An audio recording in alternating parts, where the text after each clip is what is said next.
News आपके साथ मैं हूं रचना। शुरुआत करेंगे दुनिया के सबसे तेज बुलेटिन न्यूज 222 के, जिसमें हम आपको दिखाएंगे सिर्फ 22 मिनट में देश दुनिया की 222 बड़ी खबरें। जी हां, सिर्फ 22 मिनट आप हमारे साथ बने रहिए। इस 22 मिनट में देश दुनिया और खेल जगत की तमाम बड़ी खबरें हम आपको देंगे। मध्य प्रदेश के भिंड में राजधानी में फिर से दिखा है स्पीड और नशे का कॉकटेल। पुलिस ने ऑडी कार के ड्राइवर को गिरफ्तार कर लिया है। इससे पहले इस ऑडी कार ने बैरिकेड्स को मारी थी टक्कर।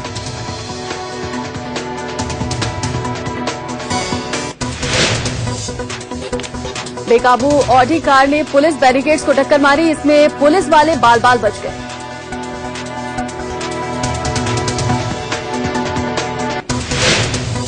हादसे में बैरिकेड पर खड़े पुलिस के जवान बाल बाल बचे। ऑडी चला रहे शख्स को पुलिस ने पकड़ लिया। पुलिस ने ऑडी को जब्त कर लिया है। ड्राइवर को मेडिकल परीक्षण के लिए भेजकर मामले की जांच में लग गई है। छात्रों के दो गुटों के बीच जमकर मारपीट हुई। एक गुट के छात्रों ने दूसरे गुट के छात्रों को बुरी तरह पीटा। छात्रों की गुंडागर्दी की तस्वीरें कैमरे में कैद हो गई। आधे घंटे तक छात्रों के इस हंगामे के चलते अफरा तफरी मची रही। यूपी के शामली में एक निजी नर्सिंग होम के भीतर से मारपीट की लाइव तस्वीरें सामने आई। बताया जा रहा है कि एक युवक ने नर्सिंग होम में अपने हाथ पर प्लास्टर चढ़वाया। आज वो हाथ चेक कराने के लिए पहुंचा, तभी विवाद हुआ।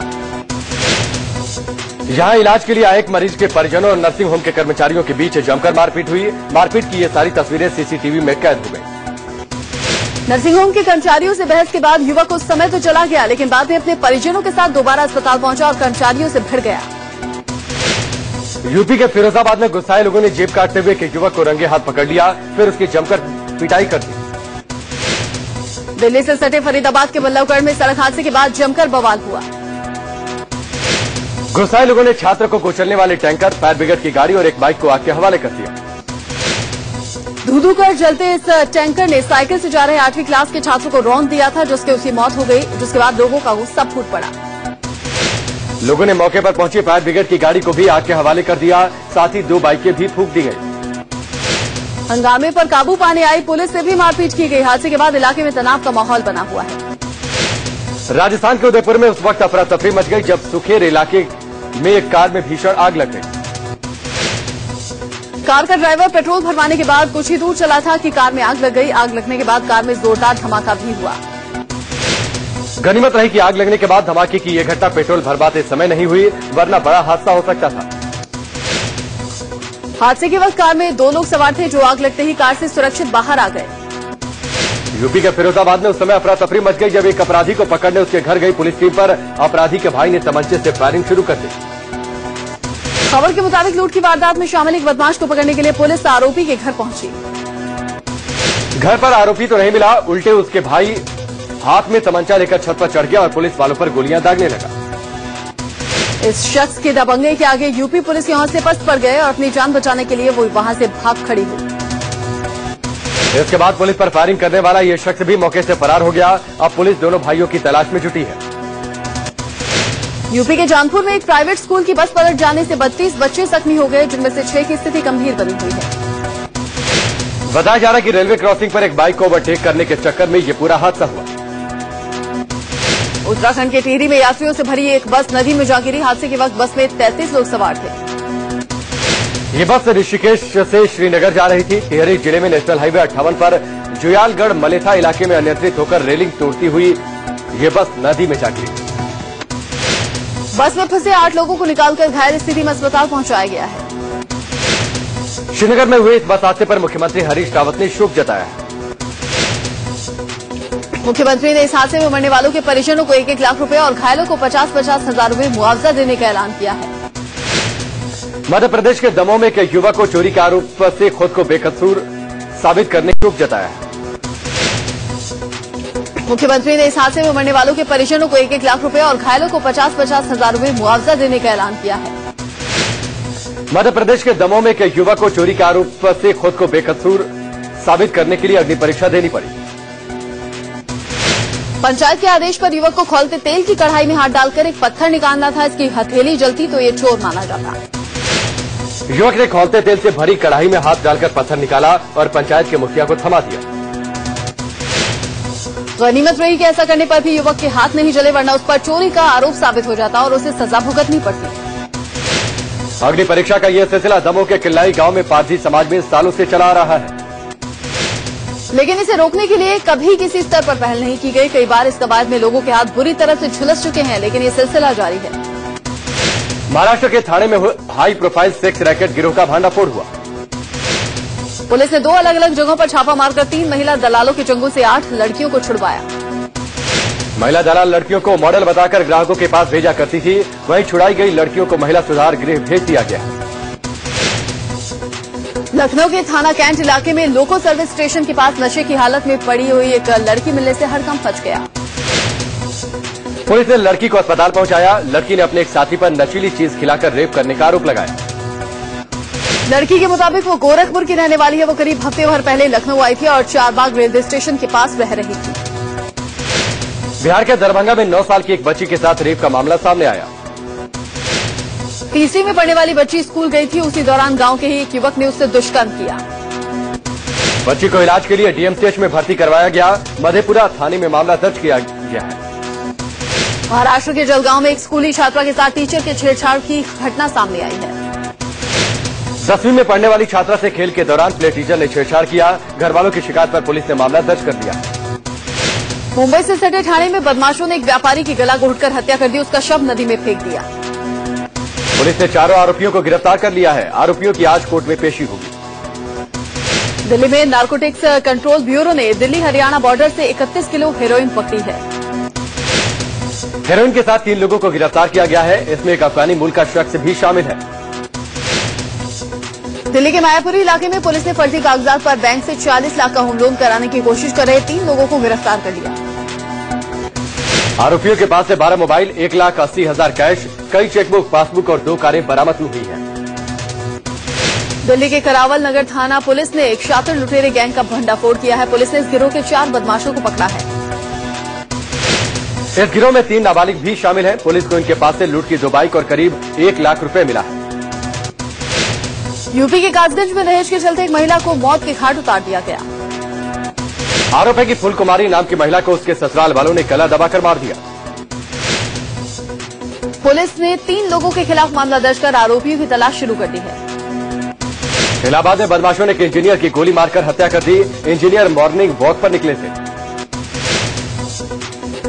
रूरल इंजीनियरिंग सर्विसेज के इंजीनियर को उसके घर के सामने ही गोली मार दी गई। हत्या के पीछे ठेकेदारों से हुए विवाद को वजह माना जा रहा है। बिहार के नालंदा में एक युवक ने अपनी प्रेमिका के कमरे में फांसी लगाकर आत्महत्या कर दी। मामला बिहार शरीफ का है। यहाँ 2 बहनें साथ रहकर पढ़ाई करती थी, लेकिन जब खुदकुशी का वाकया हुआ तब एक लड़की बाजार गई। गाजियाबाद के डीएलएफ कॉलोनी के घर के भीतर प्रेमी जोड़े की लाश मिलने से सनसनी फैल गई। युवती की गला दबाकर जबकि युवक की गोली मारकर हत्या की गई है। युवती की पहचान प्रियंका के रूप में हुई है, जो कि मेरठ की रहने वाली थी। बैंकिंग की तैयारी कर रही थी। दोनों लिव इन रिलेशन में रह रहे थे। युवक की पहचान दिल्ली निवासी अमित के रूप में हुई, जो प्रॉपर्टी एजेंट था। जिस फ्लैट में दोनों लाशें मिली है वो अमित के मालिक का है, जो कि प्रॉपर्टी डीलर है। पुलिस मामले की तफ्तीश में जुटी है।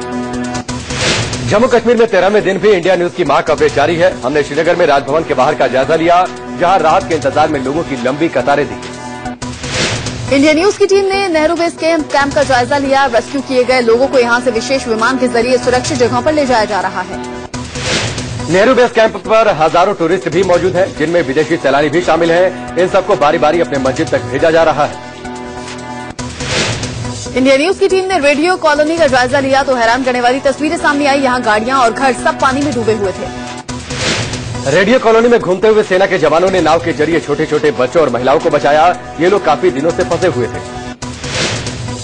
इंडिया न्यूज की टीम ने अंतर्राष्ट्रीय बॉर्डर का भी जायजा लिया। यहाँ पानी और दलदल होने के बावजूद बीएसएफ के जवान दिन रात सीमा पर सुरक्षा कर रहे हैं।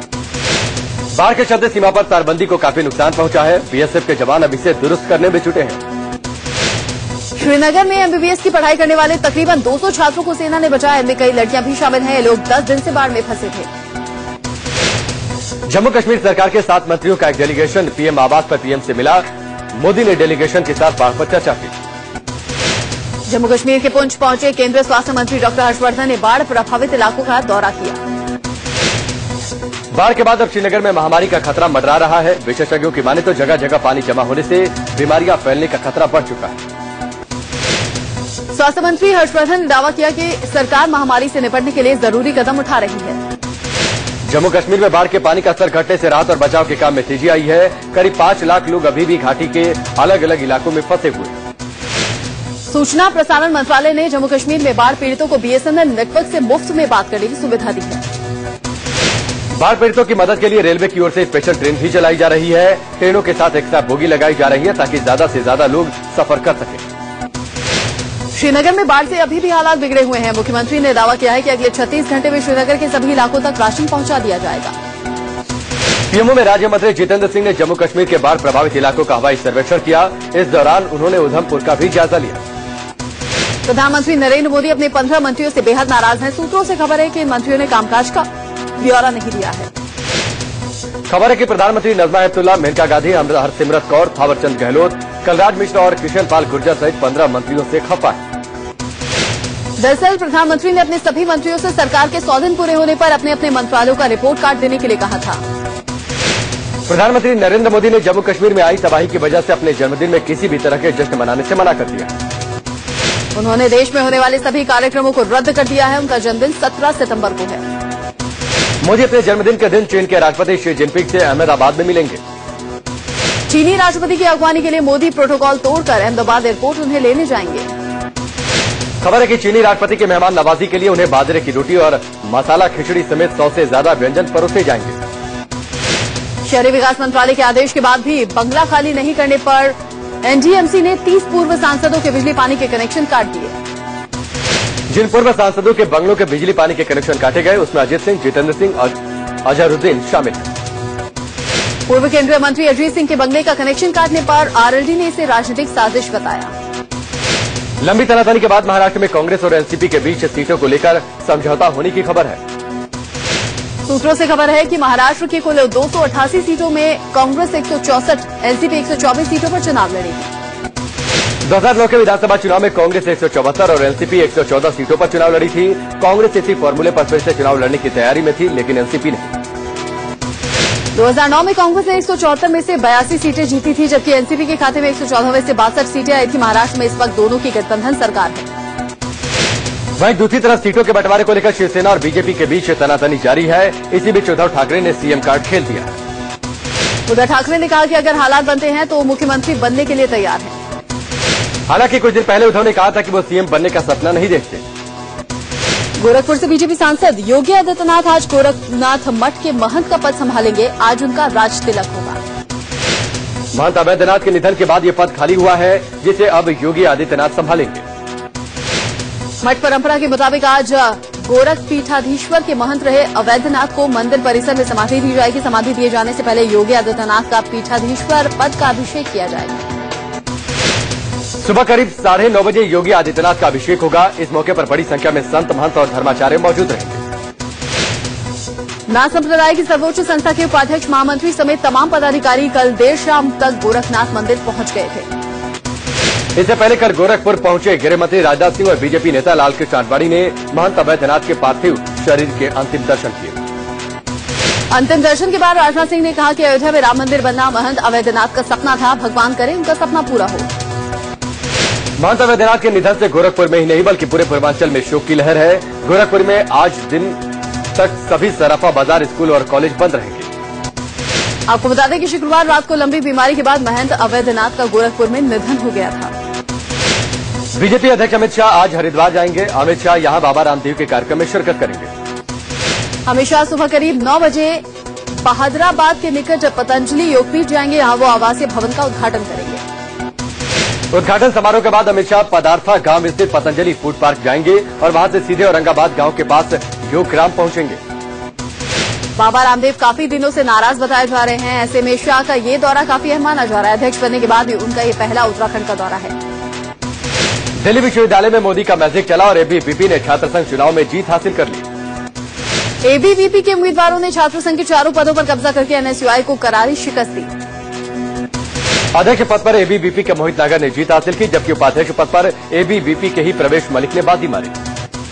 सचिव के पद पर कनिका शेखावत जीती, जबकि संयुक्त सचिव के पद पर आशुतोष माथुर विजयी हुए। डीयू छात्र संघ चुनाव में शानदार जीत के बाद एबीवीपी के छात्रों ने जमकर जश्न मनाया। दिल्ली के बीजेपी ऑफिस में भी डीयू में हुई एबीवीपी की शानदार जीत का जश्न मनाया गया। डीयू छात्र संघ अध्यक्ष मोहित नागर ने जीत को छात्रों और कार्यकर्ताओं की जीत बताया। छात्र संघ अध्यक्ष मोहित नागर ने कहा कि छात्राओं की सुरक्षा पर उनका विशेष ध्यान रहेगा। बीजेपी के छात्र संगठन एबीवीपी ने 18 साल बाद इस तरह से एक तरफा जीत का कारनामा दोहराया और कांग्रेस से जुड़ी एनएसयूआई का खाता तक नहीं खुला। बीजेपी अध्यक्ष अमित शाह ने इस जीत पर एबीवीपी के नेताओं को बधाई दी है। शनिवार को 9 राज्यों में लोकसभा और विधानसभा उपचुनाव के लिए वोट डाले गए।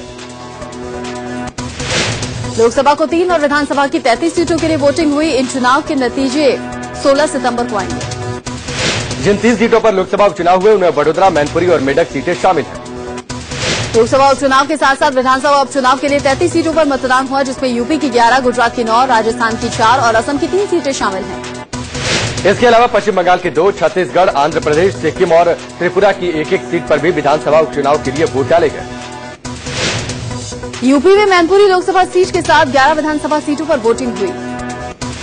मैनपुरी लोकसभा सीट पर मुलायम सिंह यादव ने भी वोट डाला। उनकी बहू और कन्नौज से सांसद डिम्पल यादव भी परिवार के साथ वोट डालने पहुंची। कोलकाता में उपचुनाव के दौरान टीएमसी और सीपीएम कार्यकर्ताओं में हिंसक झड़प हुई। दोनों पार्टियों के कार्यकर्ता भी सड़क पर एक दूसरे पर लात घूंसे बरसाते हुए नजर आए। चौरंगी और बशीर घाट दक्षिणी विधानसभा सीट पर वोटिंग के दौरान हंगामा हुआ, जिसमें कई लोग घायल हो गए। चुनाव आयोग ने वडोदरा से कांग्रेस उम्मीदवार नरेंद्र रावत के खिलाफ नोटिस जारी किया है। नरेंद्र रावत पर मतदान के दौरान आचार संहिता के उल्लंघन का आरोप लगा है। वडोदरा में नरेंद्र रावत ने पोलिंग बूथ पर कांग्रेस के चुनाव चिन्ह के साथ सेल्फी खींची थी। कई दिनों से मुंबई के एशियन हार्ट इंस्टीट्यूट में भर्ती आरजेडी सुप्रीमो लालू प्रसाद यादव को अस्पताल से छुट्टी मिल गई।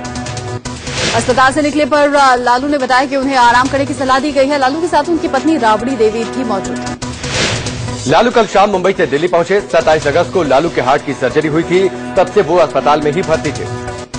बीजेपी अध्यक्ष अमित शाह ने महाकाल के दर पर माथा टेका। शाह ने काफी देर तक विधि विधान से पूजा की।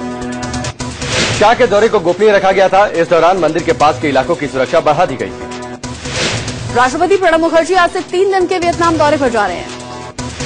नक्सलियों ने आज और कल झारखंड बंद बुलाया है। पुलिस फायरिंग में 2 लोगों की मौत के विरोध में बंद बुलाया गया। रेप और धोखाधड़ी के आरोपों से घिरे रेल मंत्री सदानंद गौड़ा के बेटे कार्तिक से बेंगलौर के आरटी नगर पुलिस स्टेशन में पूछताछ की। शारदा चिटफंड घोटाले में सीबीआई ने असमी गायक और फिल्म निर्माता सदानंद गोगोई को कोलकाता से गिरफ्तार किया। गोगोई पर फंड के गलत इस्तेमाल और साजिश रचने के आरोप हैं। एक बाद एक बार फिर से आपका बहुत बहुत स्वागत है। खबरों में आगे बढ़ेंगे। शाहरुख खान एक नए विवाद में फंस गए हैं। वॉच डॉग फाउंडेशन ने शाहरुख के खिलाफ केस दर्ज करवाया है। फाउंडेशन ने अवैध निर्माण के मामले में केस दर्ज करवाया। बीएमसी के वरिष्ठ अधिकारियों पर भी केस दर्ज हुआ है। फाउंडेशन ने शाहरुख खान, बीएमसी के 3 बड़े अधिकारियों और बीएमसी के कमिश्नर के खिलाफ धारा 290 और 268 के तहत केस दर्ज करवाया है। आरोप है कि शाहरुख ने अपने बंगले के बगल में अवैध निर्माण करवाया और बीएमसी अधिकारियों ने इस पर कोई कार्रवाई नहीं की। हालांकि बीएमसी ने अवैध निर्माण को तोड़ने के लिए शाहरुख खान को नोटिस भी भेजा है, लेकिन कोई कड़ी कार्रवाई नहीं की गई। फाउंडेशन को आरटीआई के जरिए अवैध निर्माण की जानकारी मिली थी, जिसके बाद फाउंडेशन ने मेट्रोपॉलिटन कोर्ट में केस दर्ज करवाया। फाउंडेशन का दावा है कि मुख्यमंत्री के आदेश के बावजूद बीएमसी के अधिकारियों ने कार्रवाई नहीं की। मामले की अगली सुनवाई 13 अक्टूबर को होगी। यूपी के अम्बेडकर नगर के टांडा इलाके में भारी बारिश के बीच एक सिरफिरा शख्स 500 फीट ऊंचे मोबाइल टावर पर चढ़ गया और जोर जोर से बारिश रुकने की गुहार लगाने लगा। घंटों बाद फायर ब्रिगेड की टीम की मदद से इस शख्स को टावर से नीचे उतारा जा सका। यूपी के ग्रेटर नोएडा में बाइक सवार बदमाशों ने एक युवक की गोली मारकर हत्या कर दी।